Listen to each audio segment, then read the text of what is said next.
doido, e disseram: esse homem ele não é um doido, ele é muito inteligente, mas ele é um bruxo, escapou do óleo fervente, então manda ele para a ilha de Patmos. Vamos fechar a porta do evangelho para ele. Só que quando ele está na ilha de Patmos, ele tem a visão dos céus e ele diz assim: foi-me aberta uma porta no céu. Porque todas as vezes que tentarem a fechar as portas para você aqui na terra, Deus sempre terá uma porta aberta no céu para você. Os homens podem tentar, pastor Hélio, fechar as portas na vida daquele que tem chamado. Como tentar fazer contigo, como tentar te fazer comigo, como tentar fazer com o pastor Anderson, talvez também com a pastora que tem um ministério, mas sempre haverá uma porta aberta no céu para aqueles que Deus tem projeto e tem propósito.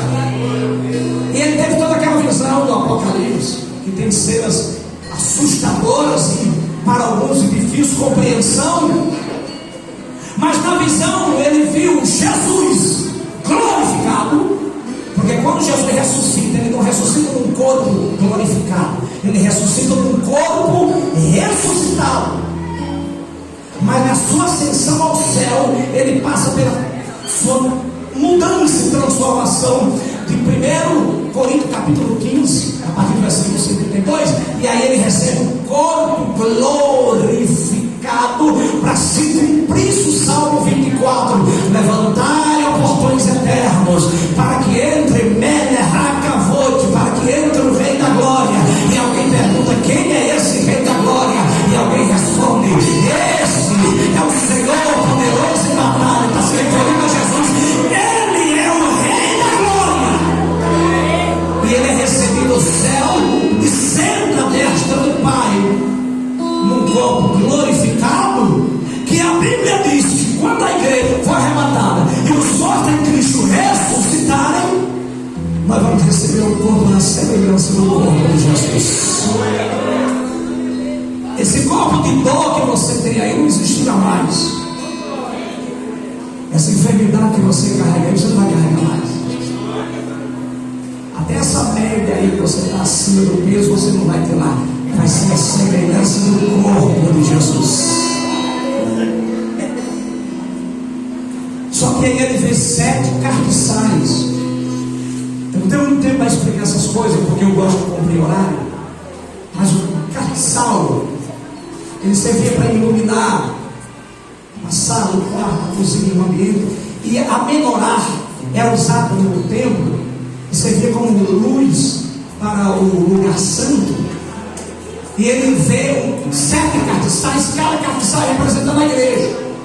O que mantinha o carniçal aceso era o azeite, que na tipologia representa quem? O Espírito Santo. O carniçal representa o crente, representa Cristo, mas no contexto vai representar o crente.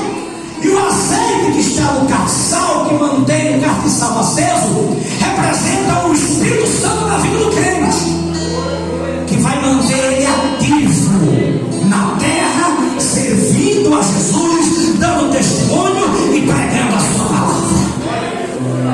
Então tem que ter azeite. Ele viu 7 carniçais e Jesus andando no meio daqueles 7 carniçais. Depois ele vê Jesus com os carniçais na mão. E Jesus diz: escreve tudo que você vai ouvir, que você vai ver. Ele escreveu na ilha tudo. E Jesus disse para ele: esses carniçais são as 7 igrejas. Primeira coisa, essas 7 igrejas estão na palma da minha mão. E aí as 7 igrejas, de forma bem resumida, eu quero mostrar que cada igreja representa um período da história até os dias de hoje. Qual foi a primeira igreja? Éfeso. A igreja de Éfeso é a igreja apostólica. Foi a primeira igreja que ela descreveu. Ela viveu do período 30 ao período 100 da era cristã. Era a igreja que estava fundamentada na doutrina dos apóstolos, pastor Ivan. A igreja de Éfeso era a igreja apostólica que operava milagres, que tinha sinais, que tinha prodígios. Uma igreja que vivia em coinonia, em comunhão. Ninguém dizia que nada lhe pertencia. Eles repartiam o pão, viviam na comunhão e viviam na oração, e Deus operava de forma extraordinária. A igreja de Éfeso recebe a repreensão pelo fato de ter abandonado o primeiro amor, mas ela tipifica a igreja do primeiro século, que ninguém parou esta igreja.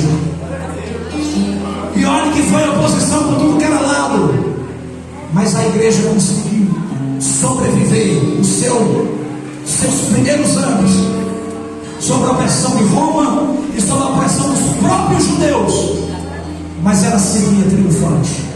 Vem a segunda igreja que eu quero trazer para vocês, a igreja de Esmirna. A igreja de Esmirna, e interessante que Esmirna representa mirra, ela tipificava por mirra, que traz do latim. É a igreja perseguida e atribulada. Essa igreja viveu do período do século 100 a 313 da era cristã. Foi nesse período em que só estava dentro da igreja quem era crente de verdade. Por quê? Porque ser crente nesse período era dizer assim: eu aceito Jesus, estou pronto para morrer. E quem era que queria ser um falso crente, correndo o risco de morrer? Então era a igreja perseguida, que sofreu o fogo da perseguição, mas era uma igreja pura, era uma igreja santa, era uma igreja irrepreensível, porque o fogo da perseguição traz essas características para a igreja. Só fica quem tem compromisso com Jesus e com a sua palavra.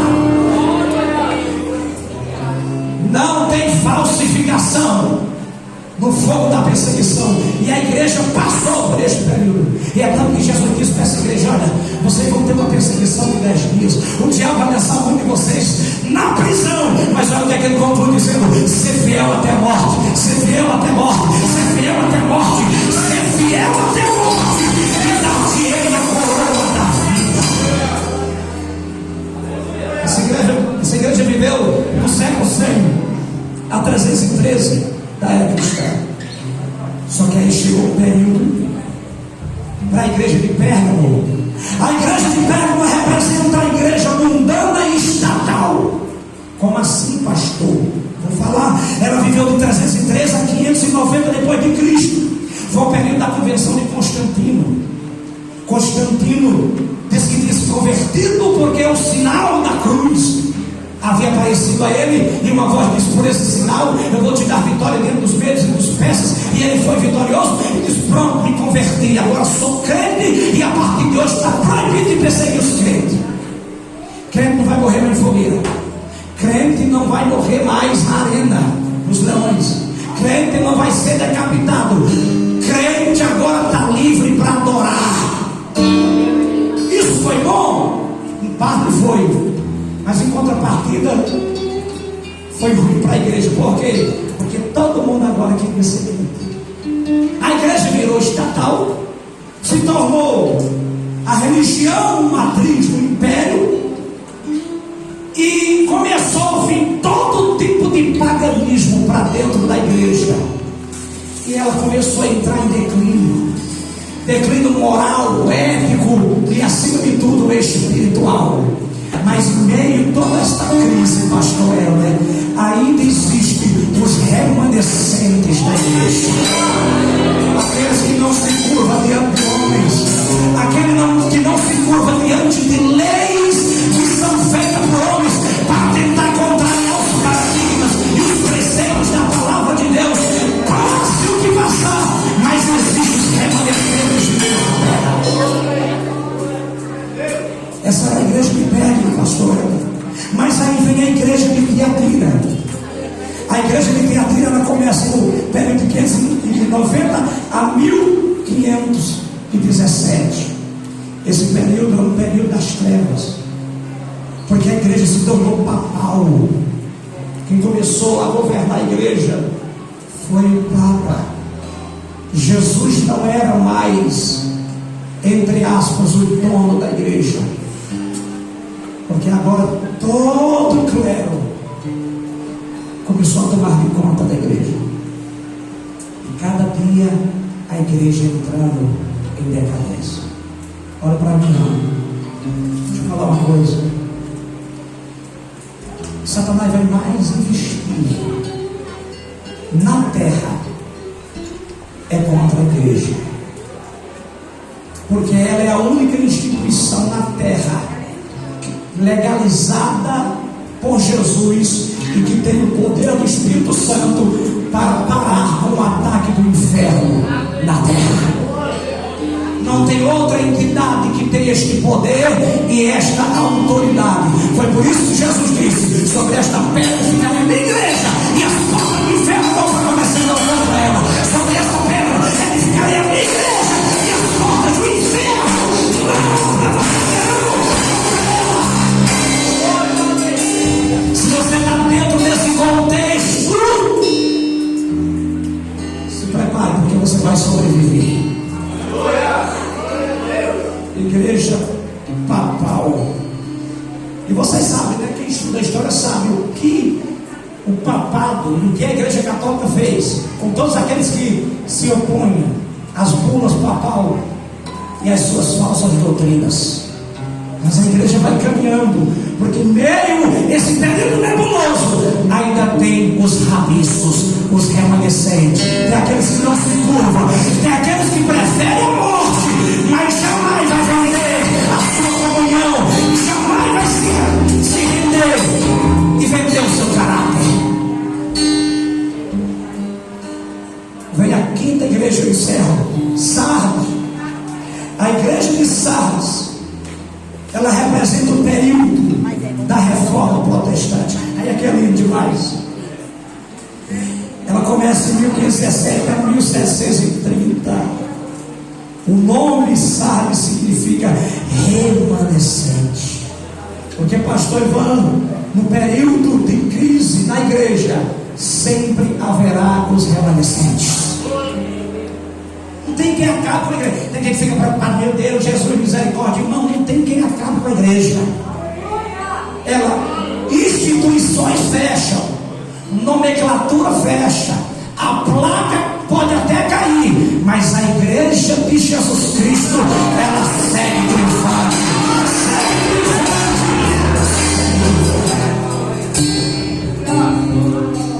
Esse período aqui é a igreja que se levantou contra os demandos políticos, as indulgências e a diabólica Inquisição responsável pela perseguição, tortura e morte de quem não professasse a fé católica. Só que neste período nasce a reforma protestante. Deus vai levantar um homem como John Russell, que são os precursores da reforma, que influenciaram outros, porque Deus sempre vai levantar alguém para influenciar outras pessoas. Tem gente que é influenciada aí pelas redes sociais, por esses YouTube aí, TikTok, Instagram, povo mundano e sem compromisso com Deus. Tem até crente que é influenciado por eles, mas crente que quer ir morar para o céu, a primeira pessoa que vai ser influenciada é Jesus, segundo a palavra, e terceiro, o seu pastor, com a sua referência. Que conversa é essa de você crente ter um YouTube ou um blogueiro como referência para você? Referência para você no céu é Jesus, e na terra você tem um pastor que ora por você, que cuida de você, que se preocupa com você, que alimenta você com a palavra. Então ele é quem é a sua referência. E tem uns crentes bestas que dizem assim: o meu pastor é Jesus. É o pior crente que tem. Eu tenho medo desse tipo de crente, pastor. Eu não tenho pastor não, meu pastor é Jesus. Isso é ignorância, porque Efésios 4:11 diz que ele deu para a sua igreja uns para apóstolos, outros para profetas, outros para evangelistas e outros para pastores e mestres, querendo o aperfeiçoamento dos santos. O ministério do pastor está lá. E Deus vai levantar Lutero, João Calvino, Zwingli, Savonarola, um na Alemanha, outro na Suécia, vai ser outro na França, e Deus vai levantando esses homens, e eles são uma bomba nas mãos de Deus contra as investidas do diabo. E eu profetizo o nome de Jesus, que em meio a toda essa treva que nós estamos vivendo, em toda essa confusão política, moral, social, religiosa, Deus está levantando uma geração de homens poderosos no Brasil para fazer a diferença. A igreja vai ser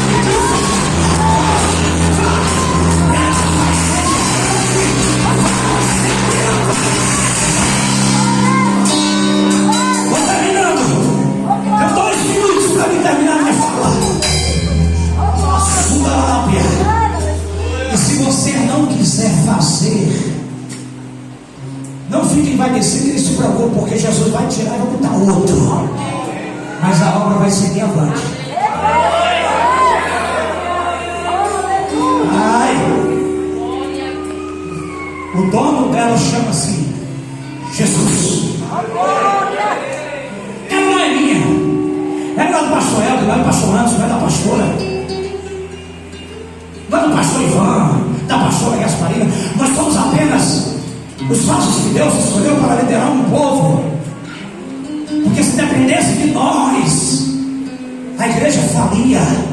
Mas não depende de nós, depende dele. E quando você não quer fazer isso, tem problema, sabe, filho? Levanta o outro, botou no seu lugar, mas ela vai seguir avante. E naquele dia você resolve com ele. Laodiceia, que período é esse? Depois da reforma, veio o período da igreja de Laodiceia.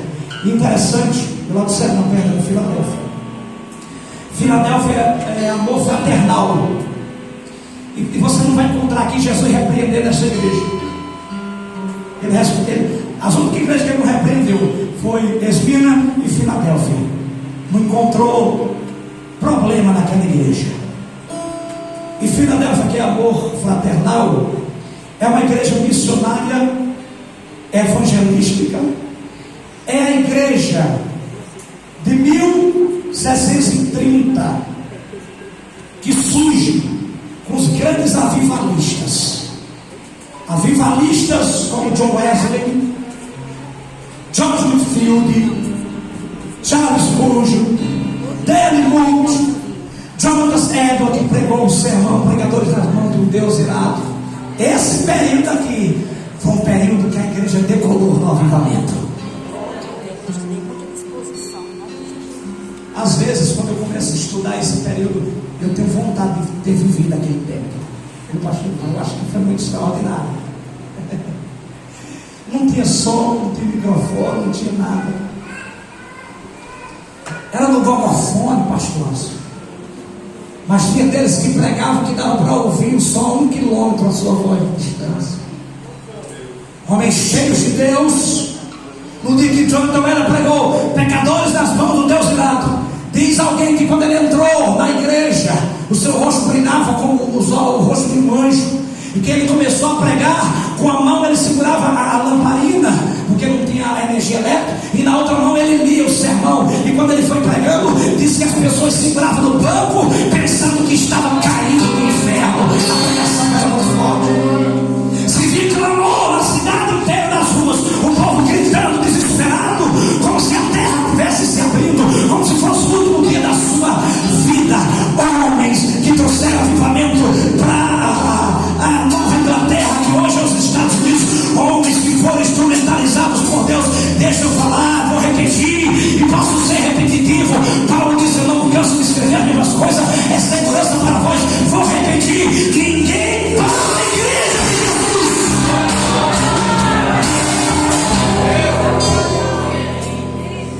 Meu pai, que não teve a oportunidade de estudar, estude sobre esses homens. Jonathan, ou John Hagee, o apóstolo da oração. John Hagee passava 3 dias só orando, não comia, não bebia. Ele é conhecido como apóstolo da oração. Ele ganhou 1 milhão de livros. 1 Você sabe quem é? 1 milhão de almas para Jesus. Homens que fizeram a diferença. Mas no seu período, Deus não me chamou para você ser um engomadinho, cabelinho penteado, arrumadinho, ficar sentado e assistir o culto e depois sair reclamando que não gostou da palavra, não gostou da pregação. Deus te chamou para você fazer a diferença. Saia dessa zona de conforto, saia desse comodismo e vem para o lado.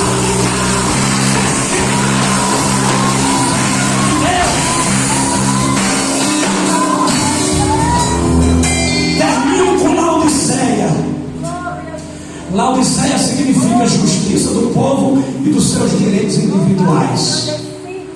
É a igreja dos nossos dias. É a igreja focada no homem e suas necessidades. É a igreja do antropor.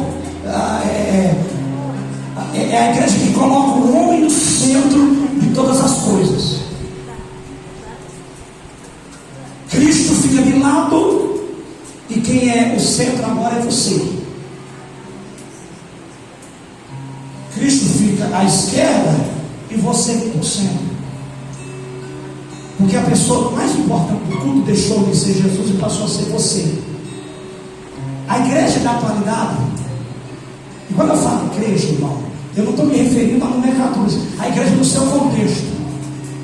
A igreja da atualidade, ela está mais para arrumar uma cama para as pessoas deitarem e descansar, do que confrontá-los nos erros, falar do sacrifício expiatório de Jesus na cruz pelos seus pecados e desafiar a missão que Deus lhe designou. Como é? É de pregar o Evangelho.